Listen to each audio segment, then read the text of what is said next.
how's it going? I am Law Smith.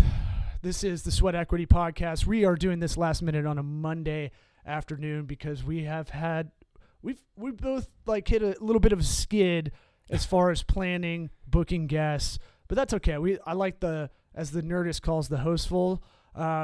Sitting to my left, your right on the dial is the Lions Purr of Caleb Fuddy. What is happening? And in years past, I'd probably just say, screw it.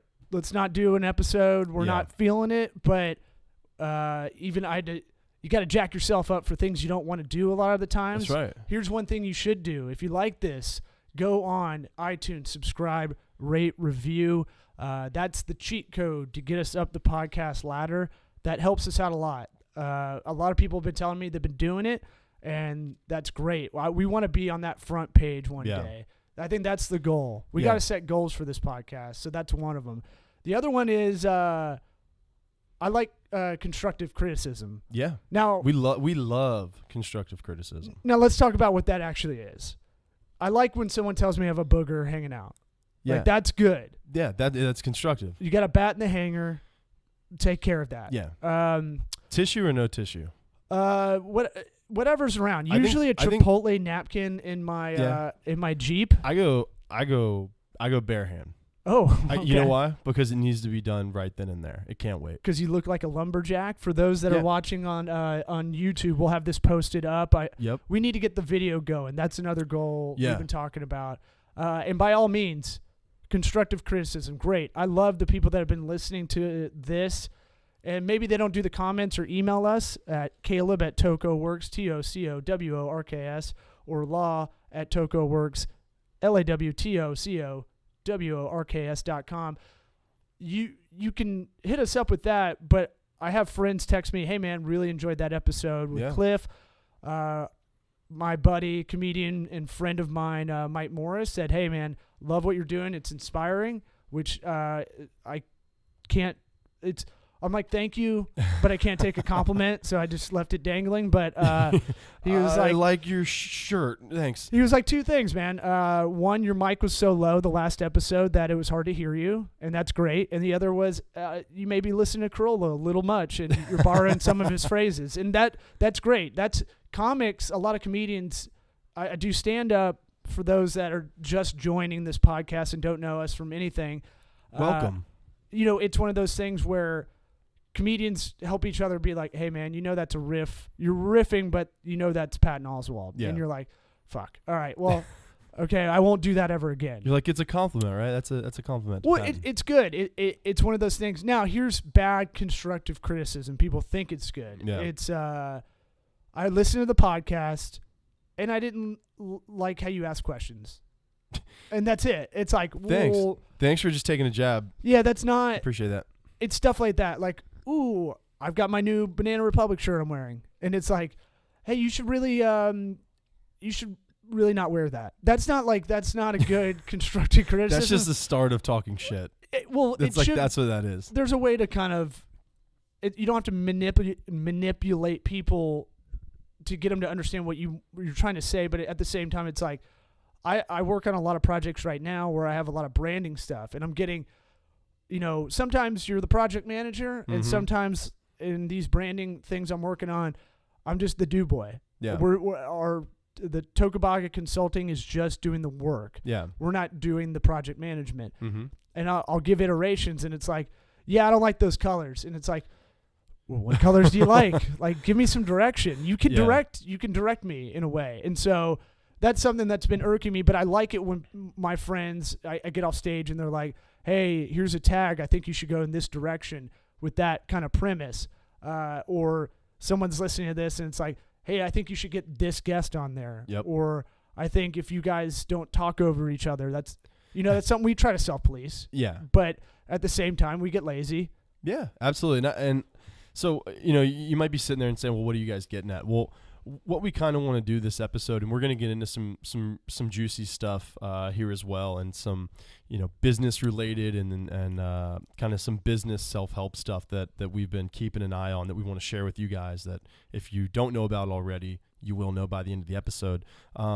But what we want to do is we want your feedback. We've been getting a lot of feedback, like Law said, from a lot of people listening, some people who aren't friends, some who are friends. But we don't care if we know you or not. We want to get better at this for you guys. And we are, I think, man, we're on episode 27 now. Yeah. I think is right. Yeah. So they call that the Eddie George. Yeah.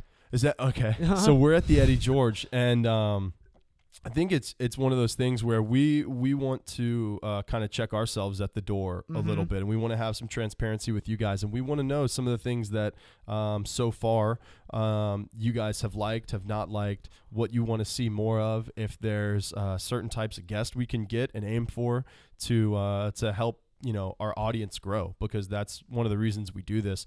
We don't need to just hear ourselves talk. We do that enough. We want to try to talk about some things that can help you guys. If there's any topics out there that we don't cover that we should, or that we should have a guest come in who can maybe cover them better than us, let us know about it, because we want to help you guys kind of fill you up on what you're looking for. So that's kind of what the beginning message of this episode's kind of about. And yeah. Yeah. And we wanted to talk about there's a lot of leaders out there and what to follow. And a lot of what I tell a lot of my clients it's not original thoughts in most of the time. Yeah. Because of two reasons. One, I can give original thoughts on strategy and everything, but being 31 and telling people how to run their business on just a gut feeling it's not always applicable. I want to, I'll use data-driven decisions if I can. I'll try a hypothesis. If a lot of marketing is hypothesis testing. It's not 100%. Yeah. You go, hey, I think I can get this many people in your restaurant by doing social media management. But then I don't mean to interrupt you, but go. The second half of that is, are you working for a client who's going to stay to see if that doesn't work, what adjustments can be made? I think that's a big thing when it comes to a lot of marketing. If you're a small marketing business, or if you're a small business looking to outsource some marketing, you'll have somebody say, "Here's the plan we've laid out for your company specifically." Yeah. And they say, "Okay, cool. Go and execute." And really, it's all about execution. Well, if what they execute, the results don't come back how you wanted, do they get the chance to correct? To make the adjustment to get the results we were looking for, right? Or do people just say, hey, we're out, we're going to go another direction? And I think getting that chance to correct it, I look at it from a sports standpoint, obviously. But in baseball, a guy comes into the league, he's the flavor of the month, he's the hot thing coming up, and he comes in, and look at when Bryce Harper first came into the league. The guy could not be stopped. It was unbelievable.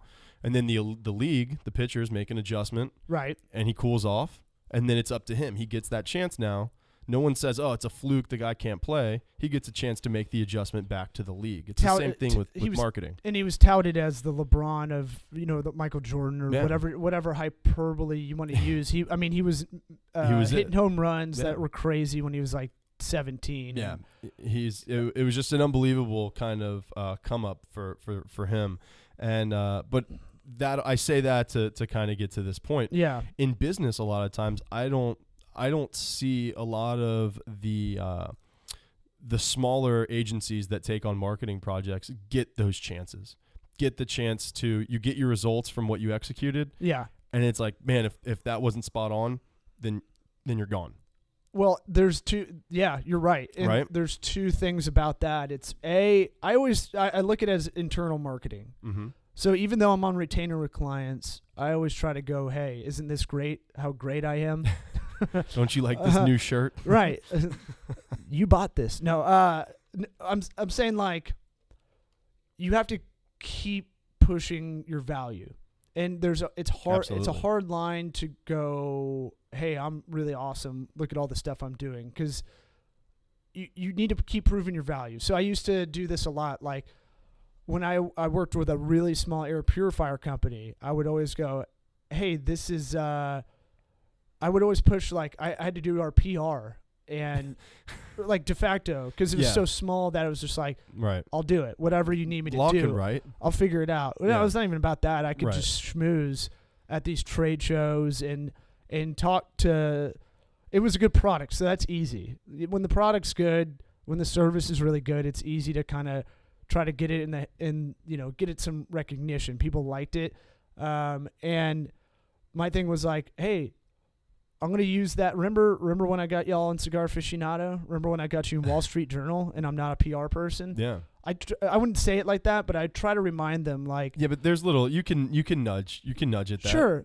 It would more or less be with a third party coming in and they would ask like, what's going on? And it's like, they'd ask how is the business structured? And it'd be like, well, we're a small business. It's mom and pop, but we wear a lot of hats and that's fine. That's the fun of this. And am I a PR person? No, but I got us in Wall Street Journal and I got us in Is that a true story? Yeah. That's pretty cool. Look up Rabbit Air and you'll see you'll find some articles. That's pretty I think neat. in Dwell too magazine. I got him in like 12 things. I got him on Mark Maron's WTF as well. Really? Got a shout out. Yeah. Wow. Listen to the Jonathan Franklin episode. So interesting. Yeah, that's just cool. That was more of that I'll just figure it out kind of football mentality I had. Right. But at the same time, they needed to know that, look, no one else that they had was going to do that. No one else was going to go out of their way to do that for them. And I went above and beyond what I was supposed to do. The other part of this is, especially in marketing when you're an agency, is a lot of you will work for people, and this hasn't been my experience, but I know it's always looming, is there's always the client that thinks they don't need you. And so you need to have this clear line of like, well, if they go, we think we got it. Yeah. We'll take it from here after your term's done. Yep. Then, you need to be irreplaceable kind of thing. Yeah.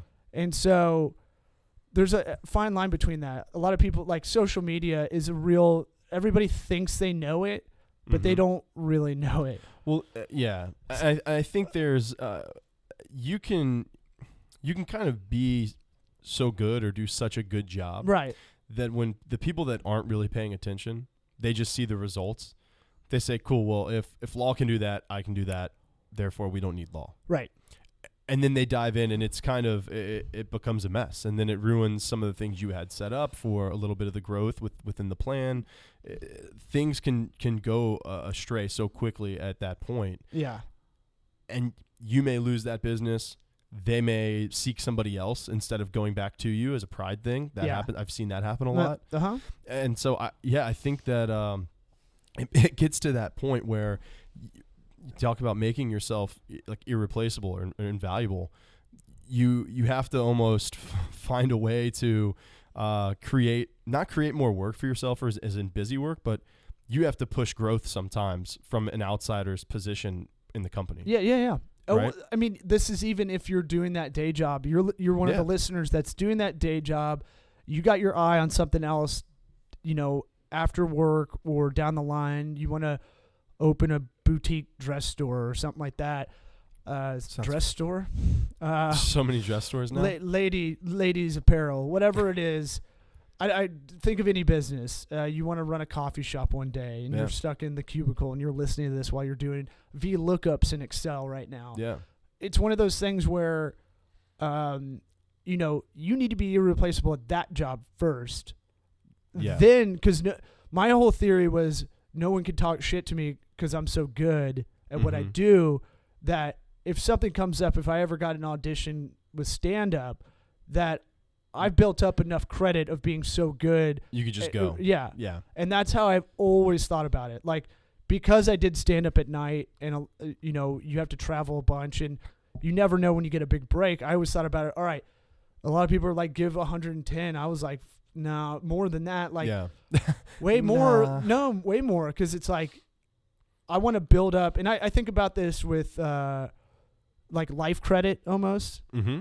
Like build up I do this with my wife. Like I'm gonna build up some credit with my wife. My wife. But like I'll be proactive and clean the house or something like that. So you can I go know, play like, one-handed PBR football there. Yeah, those were the days. Yeah, right. But I'll do that so I can come in the office maybe. That's how sad it's gotten. Right. To come in Just the so office. I mean, look at this place. It's blank. If you're watching on YouTube, you're like, Jesus, are they in a bunker? What are they doing? What juvenile detention meeting room are they in? Yeah, and so, or it'll even get to like go ahead and be proactive so I can go, to the gym or something like that. Yeah. And it's going to be that way when we have a kid in 4 months. So my thing is like, I know I'm kind of getting down a windy road with this, but ultimately be irreplaceable with whatever job you're doing. Yeah. And if you have a client agency relationship, be irreplaceable that way. Mm-hmm. Explain what you're doing, but don't give them the formula.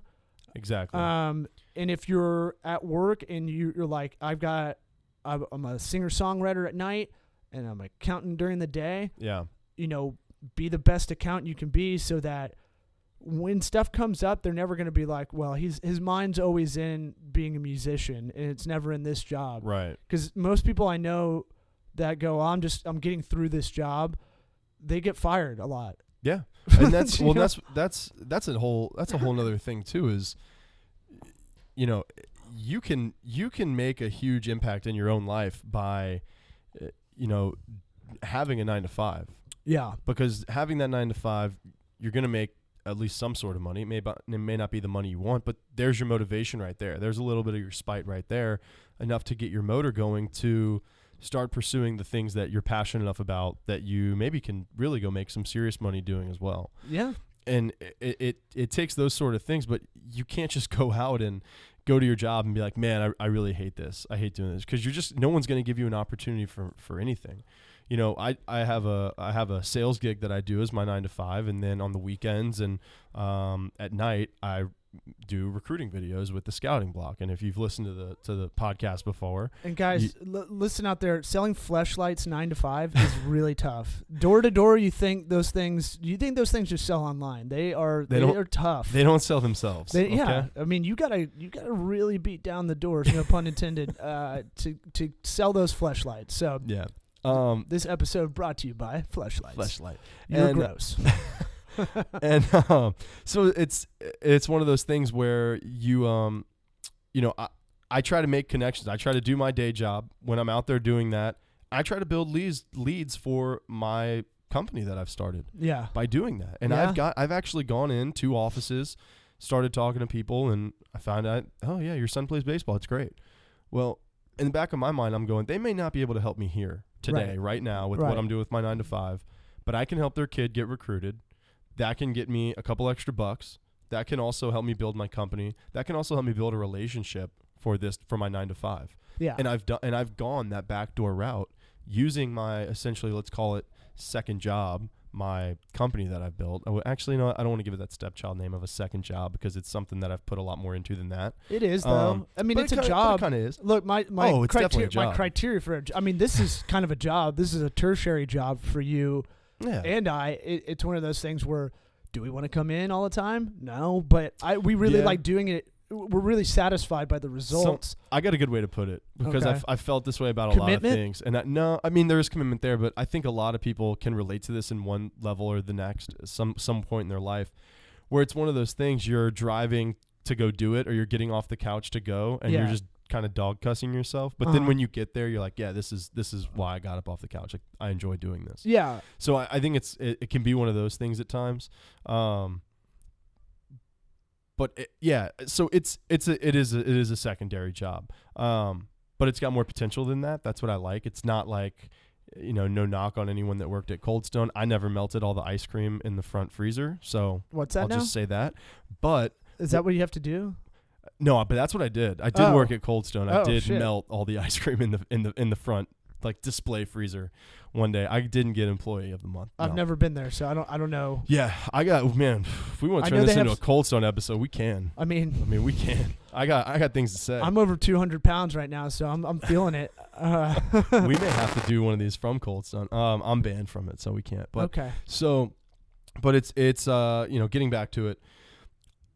It becomes where you can start to work the system a little bit. You've got a 9-to-5. You've got kind of a secondary job. You've got a business you're starting. Start to make your leads and your calls things that you're doing every day at work. Yeah. And go out on that pattern and build your secondary job while you're working your primary job. And that's kind of what I've done with the Scouting Block, and I've found that it's worked really, really well. I mean, that story of making that sale for the scouting block and then building a relationship for my sales job and kind of going back door that way. That's happened on multiple occasions. And I think that if people are just, because a lot of people sit there and they go, man, I don't have the time. I don't have the time to do this on nights and weekends. And we've had the time discussion 1,000 times where you do have the time. It's worth reiterating. It's up to you. If maybe you don't go to sleep at 10, 11, or even 12, maybe you go to bed at 1 or 2 and you find those extra hours to get something done. A lot of times that's not even necessary. Maybe you just don't watch crap TV. You don't binge watch something for an evening. Maybe you don't watch The Family. Yeah, maybe you start waking up a little earlier. God forbid you're up freaking before 7. Or maybe you don't go out drinking. It's a big issue with our age group. Yeah, You're 28. I'm 31, and it's like, I might need to take a break off this completely for about a month because it's like, man, I wish I would have just woke up a couple hours earlier and and you start feeling like crap after a while, and and you got to take care of yourself, all that stuff. Yeah, the health thing's a totally other, it's another topic. So we were talking about that off air before we started. What's going on with you? You're doing a diet, a little bit of efficiency, a little bit of getting married. It started as like a joke of I'm gonna go on the wedding diet thing, and but I really just cleaned up my eating, and like 2 weeks in, I was like, man, this is easy. Like, this is great. You came in, you're like, I feel better. Yeah, I feel good. Like, just it doesn't hurt to wake up. I'm down. I'm not down 25 anymore. I don't know what I'm down now, but I was down 25 pounds up until like last week, and I was explaining to Law before we started the podcast today that I got off the let's call it diet, or I just started eating like whatever I wanted for a few days, and I immediately got sick. It was like the most ridiculous thing. I had allergy attacks, snapped into like a fever, and it lasted like 3 or 4 days. So what would you give up? Let's everybody know what you kind of just, what was your shift, and then what did you eat to kind of balloon out? So I basically, I used to just eat everything. I used to just go to Chipotle and crush a burrito, and then I'd go and, if there was, pizza for dinner, great, I'll have 3 or 4 slices. If, where do you want to go eat? Oh, let's go to an Italian place. I'll get, chicken fettuccine Alfredo, and 3 glasses of wine and all this stuff. Yikes. And now it has gotten to the point where it's like, all I want is chicken and vegetables. All I want is a good salad. All I want is, green tea and matcha, which is, if you don't know about matcha, you're just fooling yourself. Look it up. I'm fooling myself. What's matcha? Really? Yeah, I don't know. Matcha is actually, it's green tea, but it's the leaves that are dried out and ground up into a powder. Mm-hmm. And like a serving of matcha has more caffeine than like I hate how the commercial, like a leading cup of coffee. No one knows what the hell a leading cup of coffee is. Okay. I guess we kind of get it, but it has like, a Keurig cup, K-cup. Yeah. It's just landfill coffee. Yeah. So, but it's got a ton of caffeine. It actually has been around like forever, and it's nicknamed like this. I think it's nicknamed the samurai drink, or like the drink of the samurai. Okay. Because apparently samurais used to take the ground leaves, not snort them or anything, but they just like put them in a drink, and they would drink it before they went into battle, and it would help them with concentration and focus. And I'll be honest, I've been drinking these for a while now. And you've killed like 8 people. It's crazy. It's crazy how much you can get done. But I feel it. It's almost like a mini Adderall boost. Whoa. So yeah, it really is. And I felt it a lot more when I first started drinking than I do now, but I still feel it. It kind of helps me get zoned in. It gives me a very calm energy where I'm not so when I have coffee, I usually have 2 or 3 cups a day. Yeah. And that's even on the quote unquote diet. And it's one of those things where like you get the palpitations going, you're like jittery. You can't like, I can't hone in when I'm on that like second or third cup. The first cup's good. The afternoon cup is no bueno for me. Mm-hmm. With this, I drink a cup of coffee in the morning, and then I drink one of these in the afternoon typically. And I'm good to go from, you don't hit that 2 or 3 o'clock wall where you crash. Yeah. And you're like just begging for a nap, or like 30 minutes, just like close your eyes and zone out. It's more of like, man, I want to keep going and doing stuff, and it's almost see how much you can get done in a day.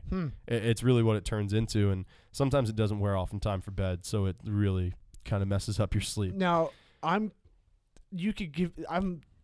so gross at caffeine. You could give me something with a lot of caffeine, I'd still be able to go to sleep, which is probably a problem I need to fix. But yeah, that's something with your levels. Yeah, but for sure. you, or have you always been like coffee sensitive? Like coffee, I mean, maybe when I first started, I was thinking about it. I was like, I started drinking it 10 years ago when I had my first job at a mutual fund company, and then within a month it just wore off. It just became like just routine, and I'm like, that's probably not a good thing.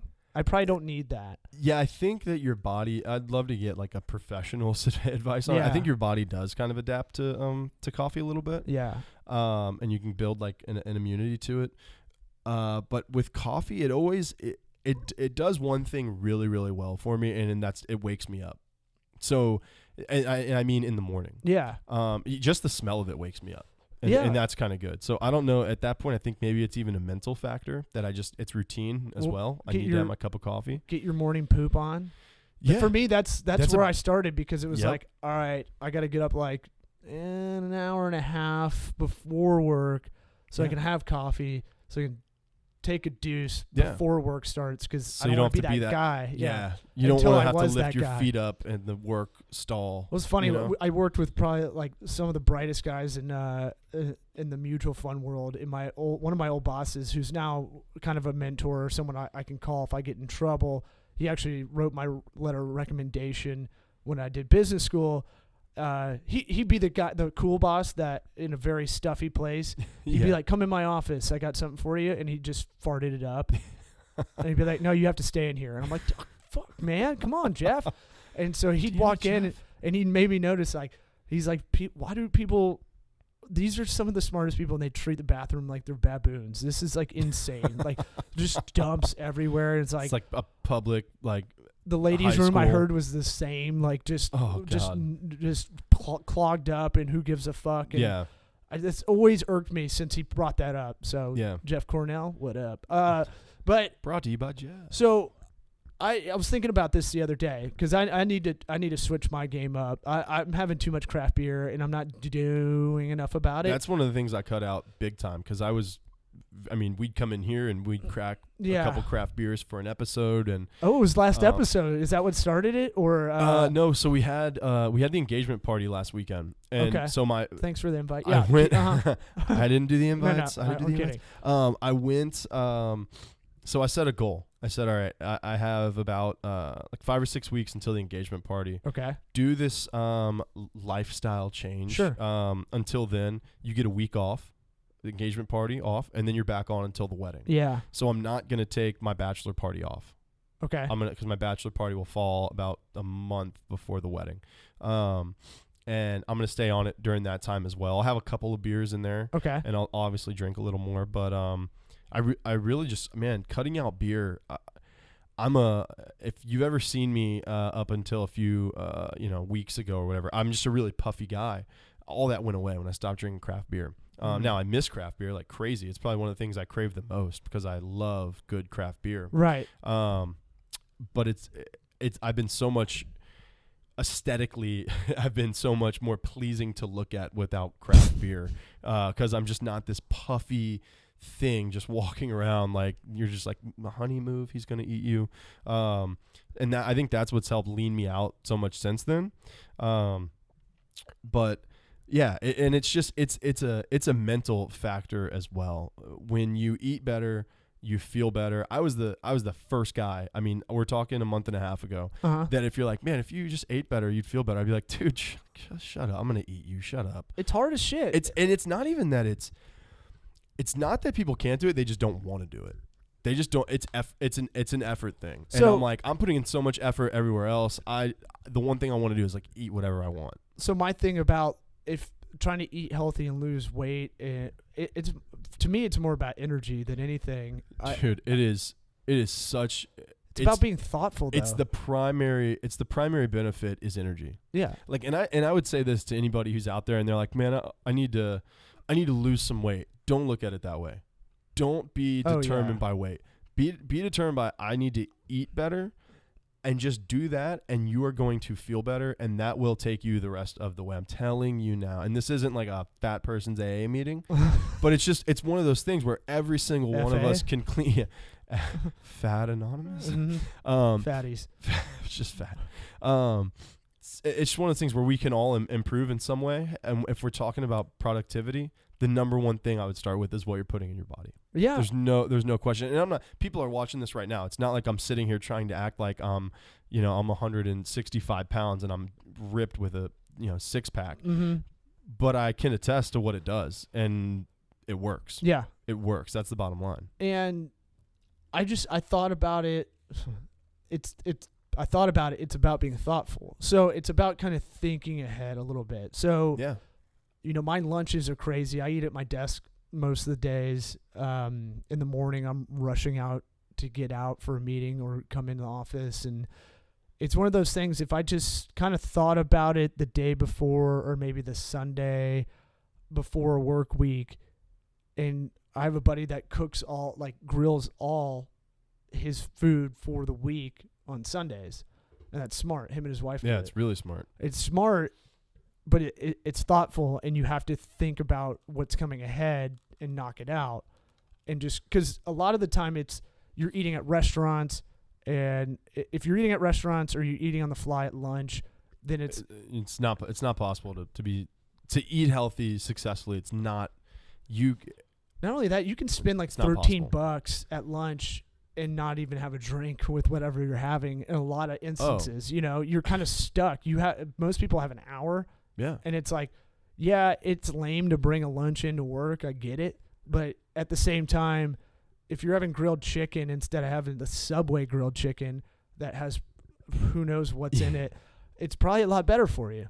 No, and it is. And that kind of to attest to that, I always think of this one friend in particular who, when I have been eating better, and we were in a bowling league together.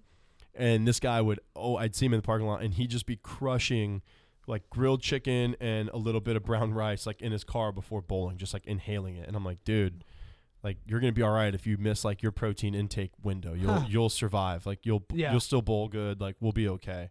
And I would just always give him crap. Just like, he'd be in the gym for like 2 hours. And I was just like, that's a little excessive. Like do you like want an award for working out? And I would just give him shit like nonstop.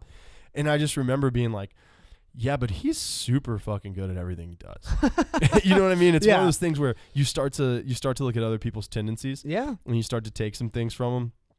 And when I started eating better, I remember just like, kind of reaching out and just being like, like this is kind of why you do some of this stuff, because you have more energy, your brain works better, you want to do more things. And so yeah, kind of like the joke was jokes on me the last 27 3/4 years. So talk about you're in that that you went off the diet, let's say. Yeah.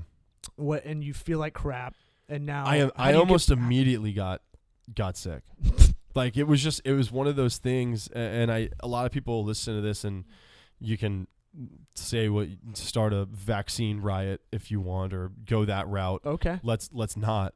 But I don't think it's just one of those things where there is just so much shit in what we eat that if you're not eating clean, you're eating a bunch of shit. Right. Even eating chicken and vegetables, you're still ingesting just crap. Right. Preservatives and all those, those sort of things, and, flavorings and colorings and all that crap.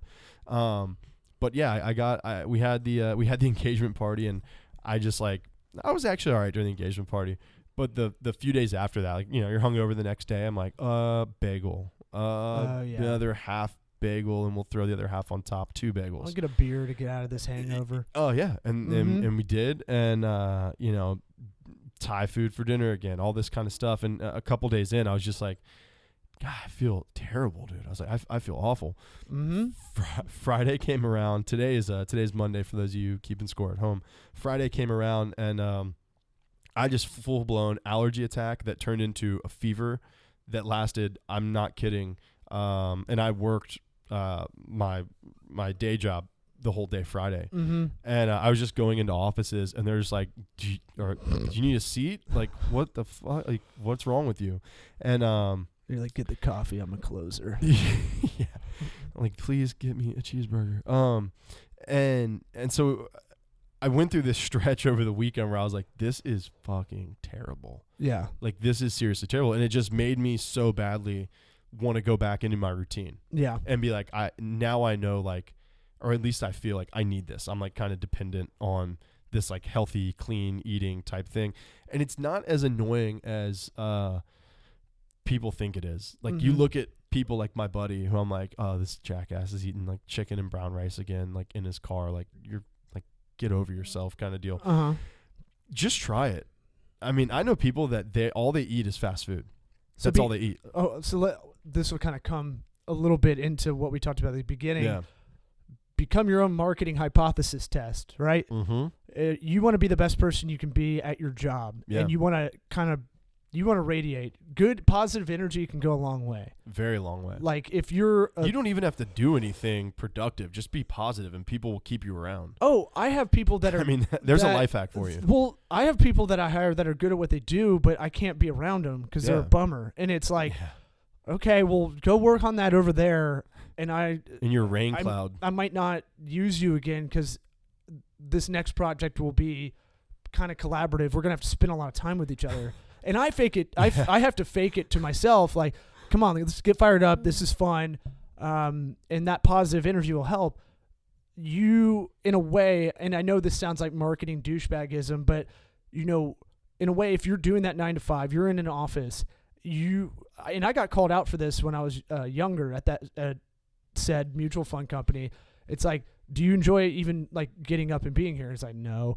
And I tried to change that around. I was like, okay, what do I like? Oh, okay, I can get into this investing theory kind of stuff, and kind of got excited about that. Kind of faked myself into, hey, let me help you with this other thing after hours. Mm-hmm. And it got me more into it, and people were like, okay, it seems like you want to, get more involved, and that became a better environment, making it positive. So this whole eating kind of goes from inside out, where let's see that hypothesis. I'll try something for a month. What's today? The 9th. Yeah. I'll do something where I'll eat a lot healthier, and I'll do a report on June 9th. Yeah. Or whatever episode we have right then. Mm-hmm. And we'll see how it goes. I'll go super healthy and just see. You know what the crazy thing is though, that to me, I'm very like full, almost like extremist when it comes to this kind of stuff. Yeah. I'm like, no, like no cheating,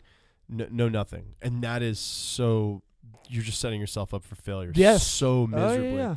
I found that like when I cheated, I didn't give myself a cheat. I did like a week, and I was like, okay, I feel a lot better, but I need a little Thai food. I need a little, I need some noodles. I need like something. And I couldn't even finish it. Yeah. When I could eat 2, maybe 3 like pad thais before. I mean, it was like insane.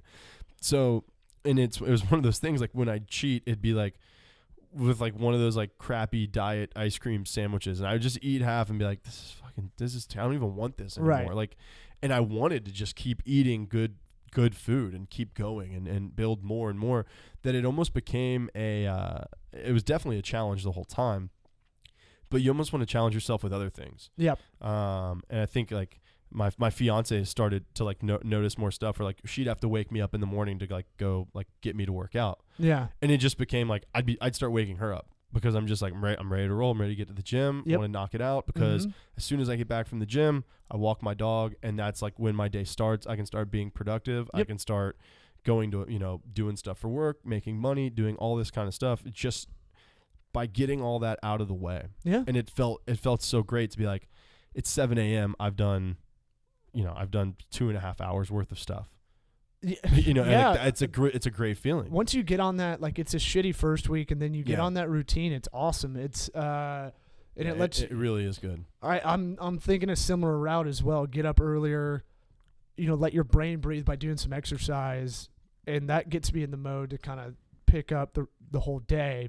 And now I'm looking down the barrel of a schedule that's going to have a newborn down the line. And from my understanding is that's kind of the only time you'll be able to kind of do something like that. And, So and you're probably going to be up early and probably sleep deprived for a little while anyways. yeah, So you may as well do something I already productive am. while you're up. You Oh know? yeah, I already sleep like shit, and part of it's probably because I'm not getting good discipline of healthy eating mixed with boozing, mixed with working too late, not having a disciplined schedule. But wow, this turned into like 40 minutes without us. I was trying to pay attention to it. I guess what's the real advice? Because we had more to talk about, but I think this is kind of a good stopping point. Where Yeah. what's the good advice? What's your practical advice for people about this? I want, and we've talked about it in previous episodes, but I want to challenge people. I think that we, and it goes back to, kind of why we get up and do the podcast. Mm-hmm. We want to do the podcast for them. Mm-hmm. We want to do the podcast. We want to talk about things that you guys want to hear about. We want to bring people in here that you guys are interested to hear from. So, give us some help, give us a little, constructive criticism like we talked about. Yeah. That's our challenge to you guys, is to almost challenge us. Mm-hmm. But also find something that you are deathly afraid to change in your routine for the better. That you're just like, that sounds terrible. Waking up at 5 a.m. to go work out. Yeah. Or let's say this, wake up at 5:30 to go work out at 5. Yeah. Because that's like a lot of times, the schedule Gabby and I were on for a little bit. And it's my fiance. And but find one of those things and make yourself do it for a week and turn that into 2 weeks and 3 weeks and a month. And just challenge yourself and make sure, it's got to be something that you're going to benefit from. Don't be like, I'm going to play Call of Duty every day for a month. Well, because you're fucking dork if you play that. But yeah, because it's just that's a whole waste of life right there. But yeah, sure. I just want one game. I haven't played in like 3 years. I just want one game. But find something to challenge yourself with. And if you need help, we'll help challenge you. Email us, comment. Someone's texting me right now telling me to play the guitar. In the back. That's a challenge you don't want, buddy. You do not want that challenge. We can close out on that. You got anything? Oh man, I got so much, but it's not on the guitar. I'll tell you that. It's all Bob Seger. It's all Bob Seger covers. Damn Bob Seger. I know how you love Bob Seger. So much. So well, yeah, I don't want to make it corny, but I want to somehow with some of our listeners start like a challenge accountability type thing that can help them in either their personal or their business lives. And I think health and what you eat does both of those. It tackles both of those types of things. Yeah. So I don't know what do you got for everybody? No, I think that's as advice from this episode. Yeah. The takeaway is if you want to get involved, we want to get more engaged with the people that listen to this. Yeah. We don't have a crazy big audience, but the people that do, I really love the feedback, and I love hearing that people listen to it and kind of write down some of the stuff. Oh yeah. On a marketing advice, I'd say we going back to the social media stuff, and maybe you have to do it for your own personality. Maybe you want to be a fitness personality, or maybe you want to be a rapper, or seriously, like anything that's entertainment based, or that's going to be a brand that's about you.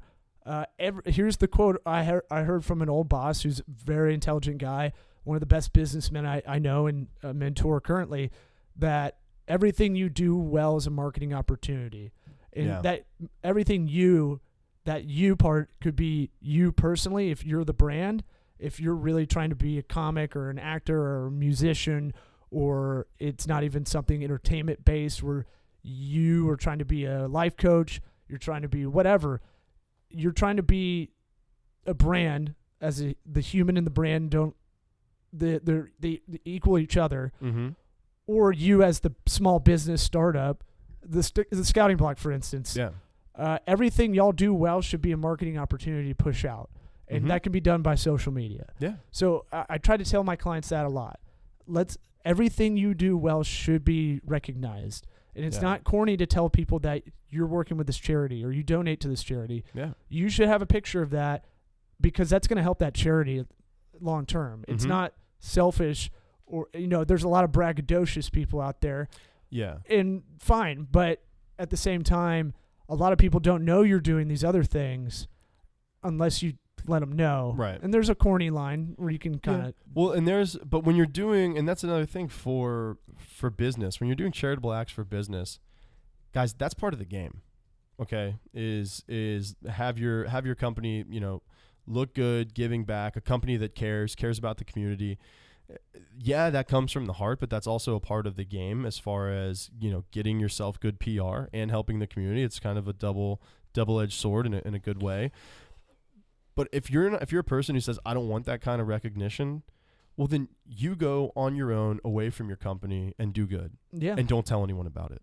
And that's the way I've always looked at it, because I used to have a real big problem with companies that'd be like, oh, we're out here, we donated this much money and this much time and effort. And it's like, yeah, but you did it because you needed a PR plug, And it's like, as I got more into business and more into like entrepreneurship, yeah, you need those things. You need to have a positive image, and helping people to get that positive image isn't a bad way to do it. Also, tax write-off. There are multiple perks. So go yourself if you're someone who does have a problem with it, because I used to be. It's just like, go yourself and help, and don't tell anybody. Do it away from your company, and you kind of ease that pain a little bit. If anybody wants to ask me how you go about finding a charity for your business, you can email us. It's one of those things where that is something I do talk to clients about, your corporate social responsibility. It's kind of one of those business terms that's been real, like, just driven in your head if you've taken, general business classes or an MBA or whatever. But it is one of those things you need to focus it in an area where it's beneficial to them and it's beneficial to you. It's not narcissistic. It's not. It's got to be a mutually beneficial relationship. Mm-hmm. So we donate to Kila Institute for Women in a self-sufficient high school in Rwanda. We donate hours. You don't always have to donate cash. Yeah. You can just donate, like, if you're a service company like we are, and I can do it over Skype or Google Hangout and meet with people, I'm glad to do that. We also donate to indirectly through an event once a year in Tampa, through the Tampa Pig Jig on the river, for a kidney foundation called NephCure International. And so we donate a lot of hours for that event, and our goal is $1 million this year. But it also it's focused in one area. We're not spread across 10 things. We can only take on 1 or 2, maybe 3 a year to help that. But it not only does it feel good, but I learn a lot while we're doing it, and I'm in the mix with good people in the community that want to really help out. So there's multiple reasons, and so be healthy and be charitable, and I think we got to close it down. I think that's it. I think that's it. I know that was abrupt, but I've got a meeting after this. See y'all later. Make sure to subscribe. Just tell a friend. Tell your friend. Don't even subscribe. Yeah. If you don't listen to 3 episodes in a row, iTunes will just unsubscribe you or stop downloading the episodes. Yeah. So I don't know if you've noticed that, but if you like this, just send it to a friend. Hey, these are 2 guys that are doing this in what looks like a bunker, or some kind of bottle episode of Breaking Bad. But tell a friend that has that eye. The ones that are in the cubicle and accounts receivable, and they're like, I really want to open that coffee shop that does that cold brew stuff. This is acidity. But let's what's that green stuff again? Matcha. Everyone check out matcha powder. All right. And mix it with lemonade. All right, we out. Yeah.